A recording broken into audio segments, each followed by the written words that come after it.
ನಮಸ್ಕಾರ ಸ್ನೇಹಿತರೆ, ನಮ್ಮ ಮಧುರ ಸುದೆ ಚಾನಲ್ಗೆ ಸ್ವಾಗತ. ಯಾರೆಲ್ಲ ಹೊಸದಾಗಿ ನಮ್ಮ ಚಾನಲನ್ನು ವೀಕ್ಷಿಸುತ್ತಿದ್ದೀರಿ, ನಮ್ಮ ಚಾನಲನ್ನು ಸಬ್ಸ್ಕ್ರೈಬ್ ಮಾಡಿಕೊಳ್ಳಿ. ನಿಮಗಾಗಿ ನಾವು ಶ್ರೀಕೃಷ್ಣ ಸಂದೇಶವನ್ನು ಹೊತ್ತು ತರುತ್ತೇವೆ. ಹಾಗೆಯೇ ಇಂದಿನ ಕೃಷ್ಣ ಸಂದೇಶವನ್ನು ನೋಡೋಣ.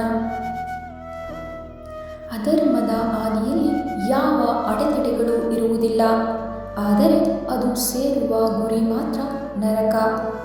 ಧರ್ಮದ ಹಾದಿಯಲ್ಲಿ ಸಾಕಷ್ಟು ಅಡೆತಡೆಗಳು ಬರುತ್ತವೆ, ಆದರೆ ಅದು ಸೇರುವ ಗುರಿ ಮಾತ್ರ ಸ್ವರ್ಗ. ಸ್ವಲ್ಪ ಪೆಟ್ಟು ಬಿದ್ದರೂ ಒಡೆಯುವ ಗಾಜಿನಂತೆ ಮನಸ್ಸನ್ನು ಇಟ್ಟುಕೊಳ್ಳಬೇಡಿ. ಮನಸ್ಸು ಕಚ್ಚಾ ಜೇಡಿಮಣ್ಣಿನಂತಿರಲಿ. ಅದು ಪ್ರತಿ ಹೊಡೆತದಿಂದಲೂ ಆಕಾರವನ್ನು ಪಡೆಯುತ್ತದೆ. ಆಗ ಮಾತ್ರ ನಮಗೆ ಕಷ್ಟ ಸಹಿಸುವ ಶಕ್ತಿ ಬರಲು ಸಾಧ್ಯ.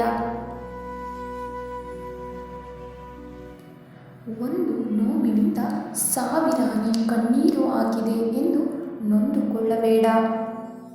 ಆ ಒಂದು ನೋವಿನಿಂದ ಲಕ್ಷಗಟ್ಟಲೆ ಅನುಭವ ಪಡೆದೆ ಎಂದು ಖುಷಿಪಡು. ಆ ಅನುಭವಗಳು ನಿನ್ನ ಉನ್ನತ ಜೀವನದ ದಾರಿಗೆ ಸ್ಫೂರ್ತಿ. ಭಗವಂತ ಜೊತೆಗಿದ್ದಾನೆ. ಧನ್ಯವಾದಗಳು. ನಮ್ಮ